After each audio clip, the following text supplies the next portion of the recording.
እናቴን ለማግኘት አንድ እርምጃ ነበር የቀረኝ። እሱንም ደግሞ አበላሸው።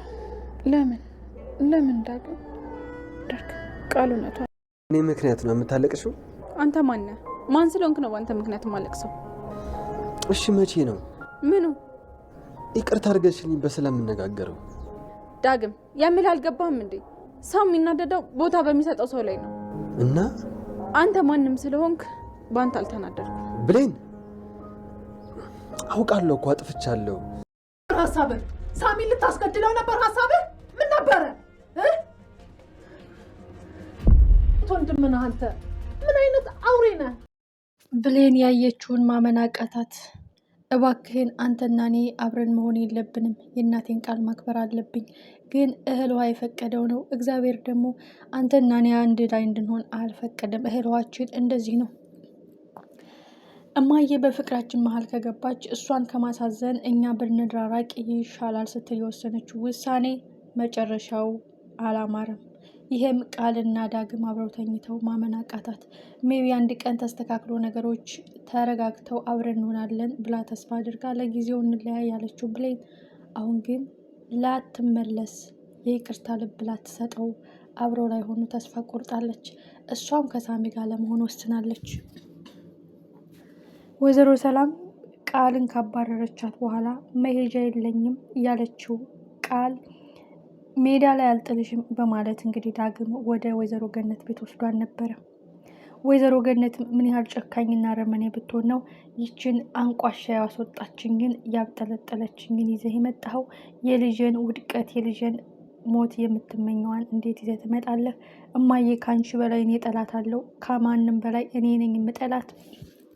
ግን መልካም ልብ ሊኖረን ይገባል። ብድር በምድር አይደለም፣ መልካም ማድረግ አለብን። ክፉ ስለሆነች ክፉ መመለስ የለብንም ያለው ዳግም ቃል ምን አይነት ወጥመድ አዘጋጅታ ይሆን?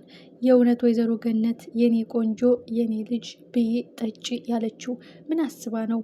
ወይስ አጋጣሚውን ተጠቅማ ከዳግም ጋር ለማጣመር አስባ ነው? ቃል እዛ ቤት መግባቷ ሁለት ዓላማ አለው። አንድ ብሌንን የበለጠ ጨጓራዋን ለመላጥ፣ ሁለት የአቶ ባይሉን ድብቅ ዶክሜንቶችን ለማግኘት ማንም ሳይነቃባት ይህን ዶክሜንት አቶ ባይሉ እንድታመጣ ሊያዛት ይችላል። ሶስተኛው ብሌን ለአንዴና ለመጨረሻ ጊዜ ልቧ ተሰብሯል። ወይዘሮ ገነት አብራችሁ አትሆኑም ያልሽው እንዴት አብሮ ባንሆን እንኳን እንዴት የቅርብ ጥላቴን እሱ ጋር እንዲሆን ትፈቅጅላታለሽ? አብረው እንዲተኙ ውስጥ እንዴት ትፈቅጅላችኋለሽ? ቆይ የእውነት እናቴ እንዳልሆንሽ አስመስክረሻል። የኔ ልብ ቁስል ላይ ጫውን ነስንሰሽበታል ብላ ልቤን አቆሰልሽው ነው የምትላት ብሌን በእርግጠኝነት። አቶ በኃይሉና ሰላም ተፋጠጡ።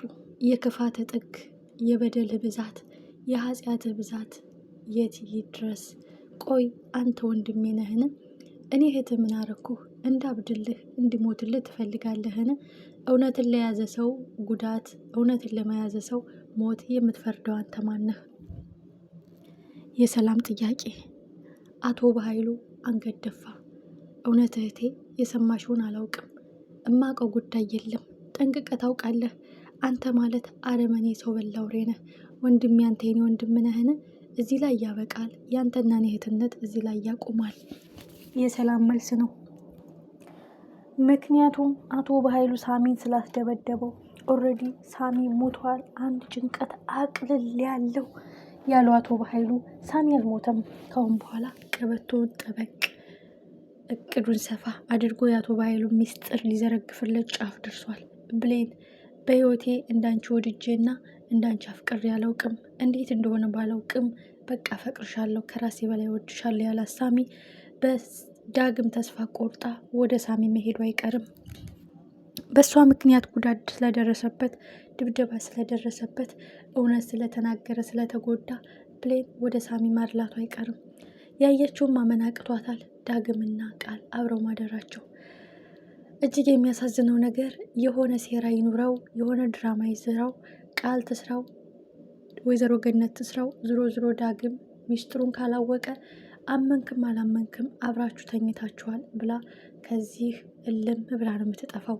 አይኑን ማየትም ቃሉን መስማትም አትፈልግም። ኦልሬዲ አጋጣሚዎች ጥሩ ሆኖላታል። ሳሚ እንደሚወዳት በግልጽ መንገሩ በጣም አሪፍ አጋጣሚ ይመስለኛል። ምክንያቱም ዳግምን ለመርሳት ከሳሚ ጋር የመሆን እድል አላት። በዚያ ላይ ትልቁን የህይወቷን ቁልፍ፣ ትልቁን የህይወቷን ጥያቄ፣ የእናቷን ሚስጥር ከነገራት በውለታ የታሰረ ፍቅር ሳይሆን ከልቧ ልትወደው ሊሆን ይችላል። በውለታ የታሰረ ማንነት ሳይሆን ከልቧ የምታፈቅረው ሳሚ ሊሆን ይችላል። እጣ ፈንታውም ሳሚ ሊሆን ይችላል። ይህ ጉዳይ ወዴት እየሄደ ነው? ሳሚ ማን እንደሚጎዳት ያውቃል። ቃል በኃይሉ ሁሉ እሷን ለመጉዳት ሰላምና አንቺን ለማጥፋት አይተኙም ብሎ ሲነግራትም ሜቢ እሷን ለመጠበቅ በየቀኑ ሲገናኙ የበለጠ ልትወደውና መልካምነቱን እንደተለወጠ ክፋቱን እንደተወው የአቶ በኃይሉ ጆሮ ጠቢ እንደሆነ ሁሉን ነገር እርግፍ አድርጋ ልትተወው ትችላለች።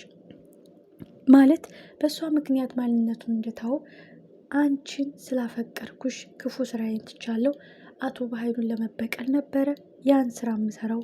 እሱ ብዙ ነገር ነጥቆኛል፣ አንቺን እንደነጠቀሽ እኔም ልጅነቴን ቤተሰቦችን ነጥቆኛል ብሎ ታሪኩን ሊያጫውታት ይችላል። ብሌን በዛ ቀን ትውስታዋ ሊመጣ ይችላል።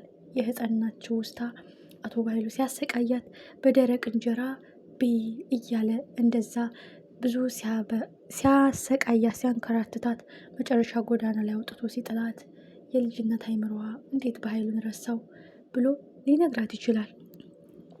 ስለዚህ አሁን ሳሚ የሚችለውን ያክል የአቶ በኃይሉን ድብቅ ሚስጥሮች መዘርገፉ አይቀርም። ሰላም ይሄን ያወቀችለት ምንድን እናስፈለጋት? ምን ማስረጃ አስፈለጋት?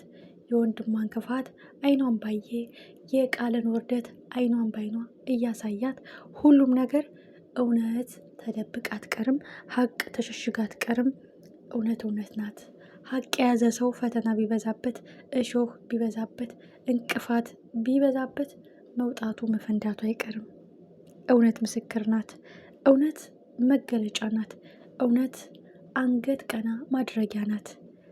ብሌን የፈሰሰውን በዋ ሊታበስ፣ ሳቋ ሊመለስ፣ ማንነቷ ሊመለስ፣ ማንነቷ ሊታወቅ፣ እናቷን ልታገኝ፣ ደስታዋ ሙሉ ሊሆን ጫፍ ደርሷል። ግን በስተመጨረሻ አለኝ የኔ ነው የጊዜ ጉዳይ ነው እንጂ ብንለያይም አንድ ቀን ነገሮች ይስተካከላሉ ያለችው ዳግም የእውነት ድርጊቱን ፈጽመው ነው ከቃል ጋር ድረህ ነው የሚለው ጥያቄ መልስ ብታጣለትም ማየት ያለባትን አይታ ከቤት ብን ብላ ጠፍታ ወደ ሳሚ ሄዳለች። እንቆቅልሹ ማን ነው የሚፈታው? ቋጠሮውን ማን ነው የሚነግራት? የቃል ድራማ ወይስ የወይዘሮ ገነት ስበብ? መጨረሻው አጓይና ልብ አንጠልጣይ። ሰላምን ካገኘች ኦልሬዲ በጣም ደስ ይላል። ግን በመሀላቸው ምን አይነት እንቅፋት ይገባ ይሆን? አቶ በኃይሉ ሳሚ በህይወት እንዳለ ስላወቀ ኦልሬዲ የመጨረሻ ሚስጥሮችን ሳይዘረግፍ እስከ ወዲያኛው ላሸልበው ብሎ ሌላ ተንኮል ይሰራ ይሆን? ወይስ አሁንም ሳሚን ከጎዳውት ሰላም የበለጠ እኔን ትጥላኛለች፣ የክፋቴና የተንኮሌ ሴራ ማረጋገጫ ይሆናታል፣ ስለዚህ ሳሚን መጉዳት የለብኝም ብሎ ሀሳቡን ይቀይር ይሆን?